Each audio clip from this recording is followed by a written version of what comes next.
Bonjour à toi, cher spectateur. Le joueur de Go de Kazuya Shiraishi, c'est un film que j'attendais beaucoup parce que déjà, l'affiche. Cette affiche, elle est splendide.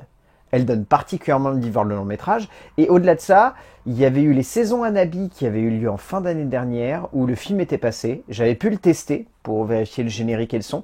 Et honnêtement, je trouvais l'ambiance assez folle. Donc avec tous ces éléments, j'avais très envie de voir ce long métrage. Le résumé pour faire simple, dans un petit village reculé du Japon, Yanagida, un samouraï vivant reclus du monde avec sa fille Kinu, comble ses journées en créant des sauts et en jouant au Go. Lorsqu'il est provoqué en duel de Go par Genbei, sa vie bascule. Je suis fou de ce genre de film. Shiraishi a livré un film qui, je trouve, est brillant. C'est un film perdu dans le temps. J'aime le fait qu'il ait réussi à mixer une manière de faire du cinéma qui semble très moderne et en même temps des effets de style, un travail du ton, un travail du rythme, un travail de l'intensité qui rappelle vraiment un très grand cinéma de sabre et d'épée japonais qu'on a pu avoir dans les années 50, 60 et 70. C'est un grand moment de cinéma qui me rappelle par beaucoup de points du Kurosawa, qui me rappelle surtout que le cinéma japonais a une noblesse et une très belle manière d'aborder les relations humaines qui ici est parfaitement mis en exergue par un metteur en scène qui sait exactement comment construire un récit et comment le déconstruire. Ce qui, mine de rien, est un immense talent, je pense, qui se perd pour de nombreux auteurs parce que construire et déconstruire est quelque chose d'une telle complexité, d'une telle densité, d'une telle difficulté que si on n'arrive pas à avoir du bout du doigt ce qu'on cherche à atteindre, on se plante mais complètement.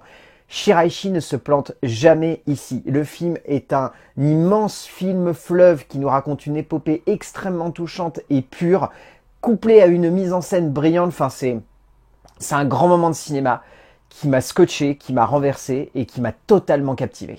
La noblesse de l'art d'un jeu peut construire une esthétique et une atmosphère particulière autour d'un long métrage, donnant parfois lieu à des surprises, parfois à des choses plus convenues, ou en tout cas plus faciles, mais souvent on sent que les auteurs passionnés par cela se donnent corps et âme pour leur projet.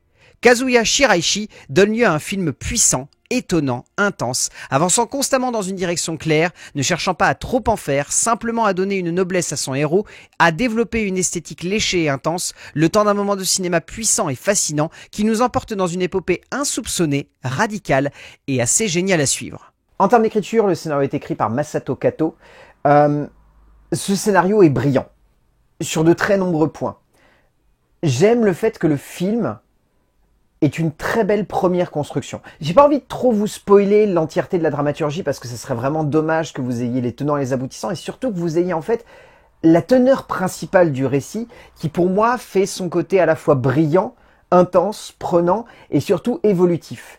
Parce que c'est un scénario qui n'est jamais statique. Ce que j'ai adoré, c'est que Kato a vraiment réussi à faire en sorte que son script se tienne de A à Z, mais surtout passe son temps en fait à se renouveler. Disons qu'il y a une première base de dramaturgie qui est d'une immense sobriété. Et vous risquez d'être d'ailleurs beaucoup perturbé, je pense, par cette première partie de dramaturgie qui a tendance justement à se dire « ne posons pas beaucoup d'enjeux. Laissons un petit peu ces personnages vivre. » Et bien sachez que si vous êtes patient, si vous vous laissez complètement embarqué par cette première partie et si vous êtes touché par les personnages, vous serez plus que récompensé dans la deuxième partie du métrage qui est excellente, fantastique, qui renouvelle totalement le long métrage, qui lui donne une nouvelle dimension, qui donne une nouvelle caractérisation à ses différents protagonistes. J'ai adoré ce film en grande partie pour la justesse de composition de ce scénario qui est vraiment un de ces scripts où je passe mon temps à le ressasser dans ma tête et à me dire le scénariste qui a pondu ça a mis énormément d'amour à la fois pour un certain genre du cinéma, mais surtout pour ses personnages. Il a voulu les comprendre, il a voulu les aimer, il a voulu les détester, il a voulu les réapprécier et il a voulu tout simplement leur donner corps et âme. Ça se ressent du début à la fin, c'est exceptionnel. Kato fait en sorte que son script surprenne, dans le sens le plus noble du terme, l'auteur ne cherchant jamais à amener trop d'éléments, trop de contexte, trop de densité à son récit, mais simplement une forme de justesse dans le ton que prend sa dramaturgie qui permet au récit de rebondir. Comme évoqué avant, on sent que cette aventure se doit de surprendre le spectateur sans sonner comme trop excessif dans ses effets. Et là-dessus, le scénariste japonais a su donner de la perspective à Yanagida et surtout a su donner à ce héros une forme, une densité dramatique et une puissance presque iconique dans la logique avec laquelle il parvient à le faire progresser. En termes de mise en scène, Shiraishi propose un film qui, je trouve, est particulièrement équilibré. C'est un film d'une immense sobriété, mais en même temps un film qui est beau. C'est un film qui a un travail du son qui, je trouve, est fantastique. Tout le long du film, vous allez vous demander comment ça se fait que vous êtes autant happé par l'ensemble de l'ambiance que dégage le film. C'est, je pense, en grande partie par ce travail très élégant et très sobre du son qui appuie juste comme il faut les différents bruits qui doivent habiter en fait tout ce cadre. Disons que pour faire simple, les pièces de Go n'ont jamais eu autant de poids à l'écran que là.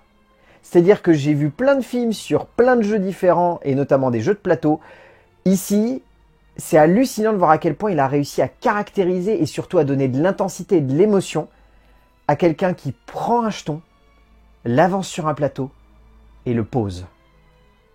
C'est exceptionnel ce qu'a fait Shiraishi ici. Et au-delà de ça, toute la dimension dramatique qu'il y a derrière. Parce qu'encore une fois, je ne vais pas trop vous en révéler, mais le Go n'est pas juste là pour faire un effet de style.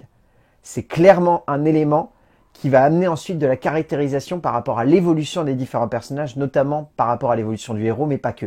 Et je trouve que c'est fantastique, l'ambiance globale du film, le travail des décors, le travail de l'ambiance. Le film me rappelle beaucoup Okuzai qui était sorti l'année dernière, quasiment d'ailleurs dans la même période, mais qui avait une autre manière un petit peu d'aborder le style et le graphisme par le prisme d'un auteur ou en tout cas d'un peintre. Et là, ici, vu qu'on doit amener de l'intensité et de la puissance par le biais de gens qui sont en train de jouer à un jeu de plateau, et ben il y a quelque chose qui se construit, qui devient terriblement intense, terriblement prenant, terriblement à fleur de peau. Enfin, moi, ça m'a complètement happé du début à la fin et je me suis laissé totalement embarquer par cette ambiance qui, je trouve, est totalement maîtrisée par le cinéaste japonais. On sent que Shiraishi ne veut pas trop appuyer la forme de son film, mais veut en même temps construire des images intemporelles, et cela se ressent notamment dans la sobriété de son esthétique, qui veut en même temps convoquer des grands noms du genre, tout en cherchant à simplement iconiser son héros. Là-dedans, le metteur en scène donne lieu à de vrais moments de puissance, d'intensité, qui scotchent aussi bien par leur côté léché et élégant que par la radicalité esthétique ou bien simplement émotionnelle de l'image qui se développe devant nous, et qui reste en tête jusqu'à la fin d'une aventure surprenante et étonnante que le metteur en scène maîtrise clairement. En termes de casting, celui-ci est absolument génial. Disons que si je devais retenir quelques acteurs, je citerais Takumi Saito, je citerais Kaya Kiyohara, vraiment magnifique. Je citerais Masashika Ishimura, vraiment très très bon aussi. Kyoko Koizumi, sublime. Énorme coup de cœur encore une fois pour Jun Kunimura qui est... cet acteur de toute façon, il est fantastique, peu importe le rôle, mais alors là... J'ai adoré son personnage, je trouve qu'il a une évolution superbe et terriblement touchante. Enfin, c'est un des meilleurs personnages de tout ce film. Mais il est forcément dépassé par l'acteur principal de ce long métrage qui, lui, il est renversant. Je vois pas d'autre mot, il est littéralement renversant du début à la fin du métrage et il est parfait. Tsuyoshi Kusanagi possède un quelque chose de puissant. L'acteur portant le long métrage avec une sobriété et une élégance charismatique qui donne un ton unique à son personnage et au métrage. Au bout du compte, le joueur de Go, allez le voir. Je ne peux que vous pousser très fortement à aller voir ce moment de cinéma que je trouve exceptionnel. Sur de très nombreux points. J'ai quasiment rien de négatif à lui dire à ce film. À la limite, si je devais être tatillon, je pourrais donner la sensation que par moment le film est un poil longué. Ce serait vraiment pointé du doigt des toutes petites maladresses parce que sinon on se laisse complètement embarquer par l'histoire. C'est un scénario brillant, c'est une mise en scène excellente, c'est des acteurs au sommet. Donc le joueur de Go de Kazuya Shiraishi, si vous avez l'occasion de le voir en salle, n'hésitez pas une seule seconde, foncez. A plus.